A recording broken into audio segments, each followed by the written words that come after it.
I guess, the investigation of what is arts and culture in South Africa, how does it happen, that journalism is dead. And it's a great, great pity. And I also commend Anton for having you on the board of the CFE, because if we don't have an interest from both areas, arts and culture, journalism and so on, and work together, because in the end we are kindred spirits, we're lost. So just to say thank you for that. Thank you, Janet. There was no question there, but there was a useful comment. Next in line was, sorry, it's this person here and then you. It's Odwe? Hi. Sorry, first is, and you're next. She's giving me, she says I must speak.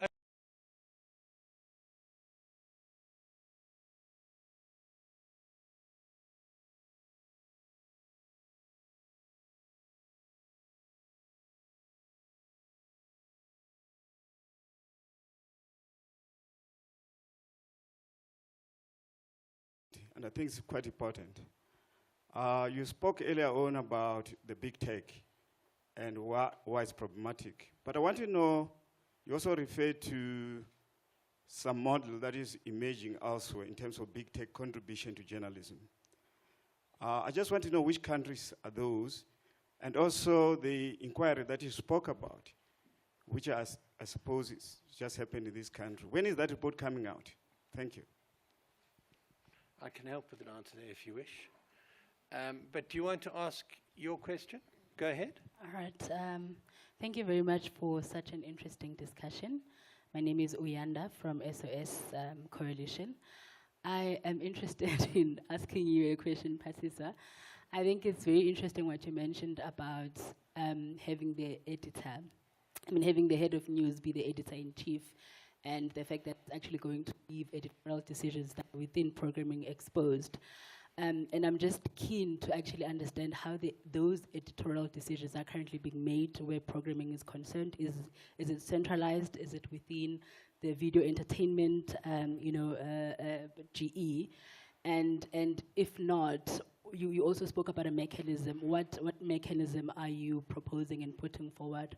Are you suggesting that those powers are then taken back and given back to the CEO? Do you think that the CEO would be a much better person? Because I think this is something that we argue against in our analysis of the bill, and we're saying, the CEO is someone that understands the business, but they don't understand any, editorial decision making. So, I'm really keen to hear what proposal you're putting forward. Yeah, thank you. Thank you. Do you want to respond to that first? Thank you, Yanda, for that question. I think for me, okay, starting with currently, it's sitting all over the place.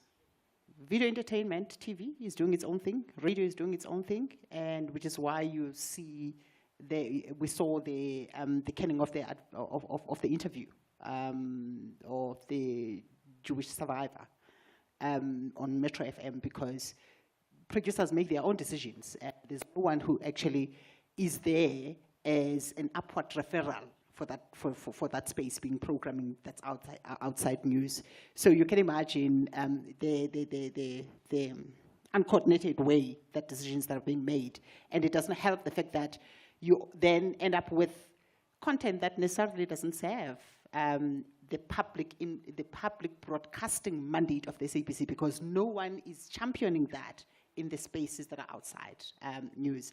But I do think that if you were to think of a mechanism that is going to address that, it wouldn't go back to the CEO still, because you still want to accommodate, not just accommodate, but address the issues of freedom of expression where artistic content is produced as part of entertainment. So you need to leave that protected still. So I wouldn't take that to the CEO, but I do think that there is a need for a centralized, a central point where producers can go and say, I have this issue that I'm dealing with. How would you provide me counsel in terms of resolving it? Currently, it doesn't exist. That's interesting. Thank you very much. Edward, I'll give you a brief answer and can add to it if you wish, but it's too big an area to go into in great depth now.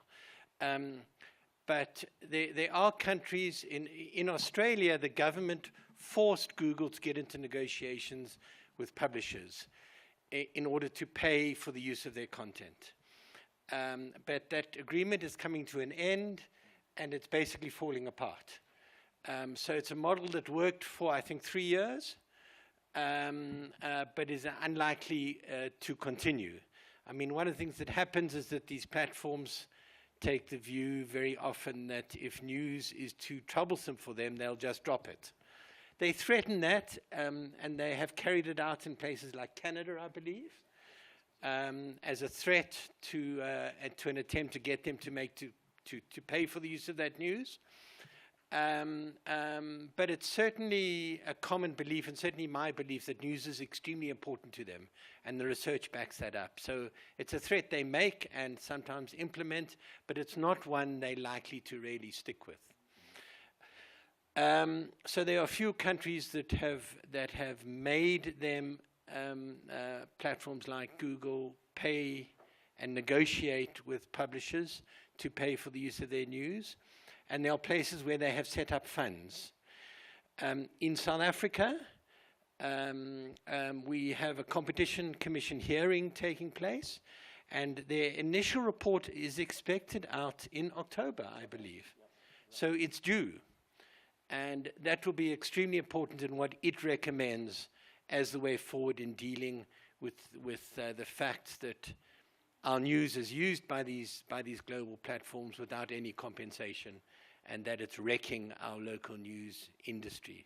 They did, in private discussions with publishers, make an offer to set up a fund. They were kind of secret discussions. Everything with these platforms is secret. That's absolutely true. But the amounts they offered were rejected.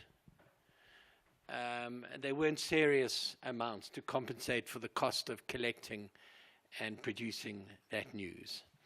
There are ongoing discussions about setting up a sustainability fund, of which at least one platform has said they may contribute.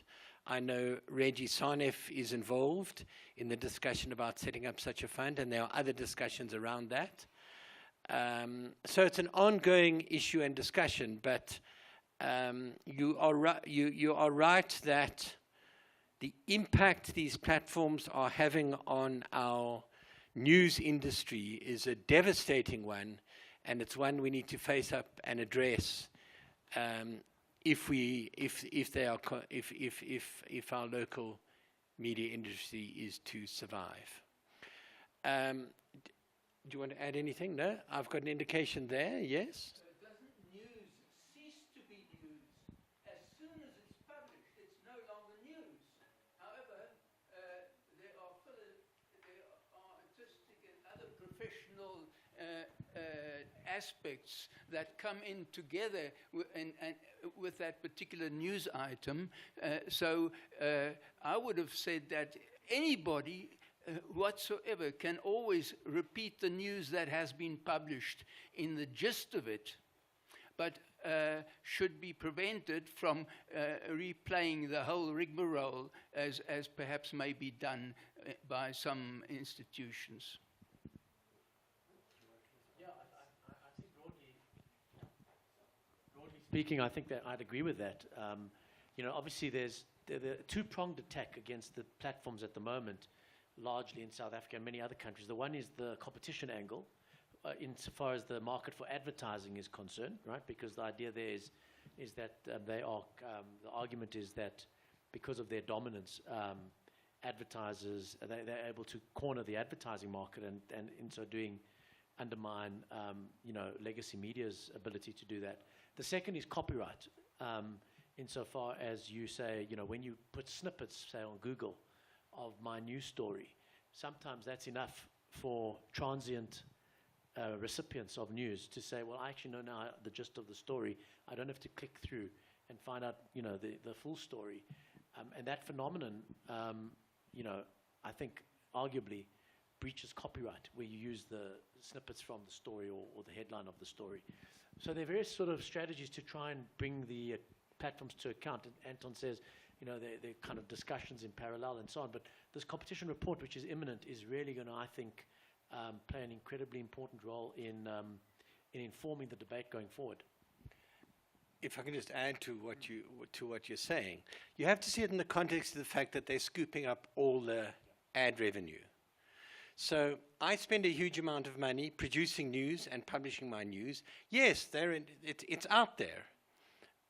It's out there in the open.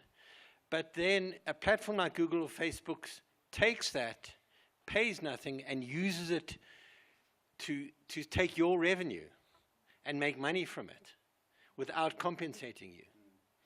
So that you have to build into the equation to understand it's having a huge impact on our industry. How do we manage that impact in a reasonable way?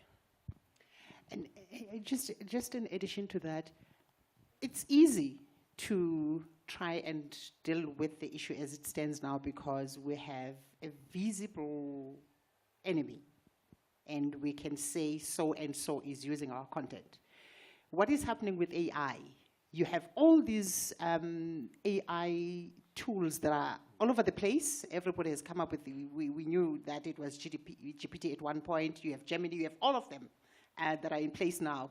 And they're actually using the same content that we produce as a database for whatever questions that I want to ask. And in fact, in the future, we are likely to have news media. In fact, we're starting to see it. There is what I believe to be, it's the South African, and there's another platform, and there's another one, but they literally piggyback on what has been published already. And all you need, if you were to do that, you get an AI software and you say, I want to tell a story about the state of media freedom in South Africa in 2024. You publish an article. You have not done any research. It's media content that is giving you that. And you don't know how to hold those people accountable because they are not Google, they are not Facebook, they are not the visible enemies that we know. It's someone who's lying on his back in his room, a student who's set up So how are you going to deal with that? No, these are real problems. And Alan, I've neglected you. Do you have anything you want to add to what's been said? No, I don't actually. I've been finding the conversation fascinating. It just shows how, as much as we've tried to represent what's going on in different sectors, it's so much going on. I mean, Ishmael's stories, Mario's more detailed stories, Patiswa's examples and that. So we do our best, is my feeling, but Thank you. we always fall short, and we doomed to. Thank you, Juliana. Introduce yourself. Hopefully, Juliana Thornton. I do some work with Media Monitoring Africa and also with Anton. So my question is, whose job is it to have this conversation with Google and big tech around the kind of imposing regulations on them? There's obviously the advocacy role that MMA plays, that CFE plays. But it's not really in government's best interests to inject more funding and more money into independent media unless they can kind of control where that money goes, perhaps. If they say, okay, we'll only give the money to SABC or whatever. So how do you deal with that, and whose job is it to really push government to make those agreements? And to regulate the big tech. I don't know if there's an answer, but I'm just putting it out there. But I'll respond. I mean, the body that's taken it on in this country is the Competition Commission. And actually, that's an interesting place for it to happen because there are deep issues there about the dominance of, for example, the Google platform or of Facebook. And the dominance of them in our advertising revenues. So it is an interesting place for the discussion to happen. And that is in fact what triggered the solutions in Australia, was also a similar competition inquiry, which then sort of in quite intrusive and in comprehensive form sets out, having listened to evidence and testimony, and we saw all of that with the media companies here and Meta and Facebook, Meta and Google, but sort of the conspicuous by their absence, for example, Elon Musk's X. once the Competition Commission has sifted through all of that, and they do that very professionally and extremely competently, you will get a very persuasive document, hopefully in the next few weeks, if not days. I don't know if there's been a delay, but certainly they did promise it in October. And that will set the stage, I think, because what the Competition Commission, for example, could do is they could recommend that legislation be passed. And that might then be taken up by Parliament. So it's a really important part of the piece in trying to hold platforms to account. And of course, it's a fascinating time because in America, the home of Google, there is a court looking at the possibility of forcing a breakup of Google. So that decision is absolutely critical to our own media industry, interestingly, and we'll watch that closely. Our time has run out. So I think I'm going to wrap up. I hope you have found this conversation as rich and interesting as I have. It has certainly illuminated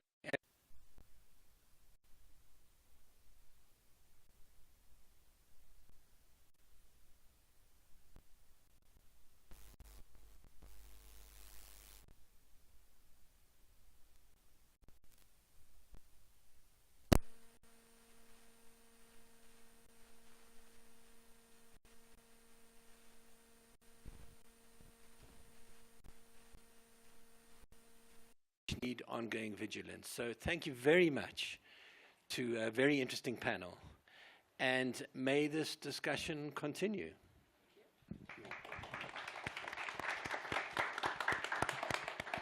Perhaps we should highlight that the next session today, do you want to do that?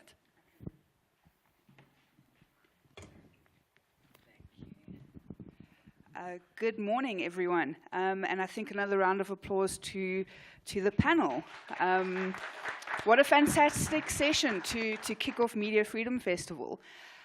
Just to highlight the rest of the sessions for the day, at 2 o'clock we'll be having a more intimate conversation, which will be taking place in the library just across the courtyard. And there we're looking at incitement online. A really heated topic, heated debate, what the sort of boundaries and parameters are when talking about incitement to violence online. It's a sort of one-on-one conversation, but we'll be tackling it from a technical perspective as well. So those of you who are more interested in the more nerdy, geeky side of things, it's the perfect conversation. And then this evening at 6 p.m., we'll be looking at building global solidarity with media freedom. And there we'll be looking at Media Freedom Coalition, the Global Media Freedom Coalition. So also said to be a really engaging and interesting discussion. So once again, thank you to the session this morning. Yes, you can please go ahead. Thank you. And we hope to see you at some of the other sessions, not only today, tomorrow and Thursday as well. You'll have access to the programs online, but please enjoy the rest of the day. There are refreshments outside, so please don't run away too quickly. All right, thank you.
Good morning. Good morning. So I've been advised that refreshments will be ready after 10 minutes, so please stay with us. We don't want you to leave without having taken something. So 10 minutes.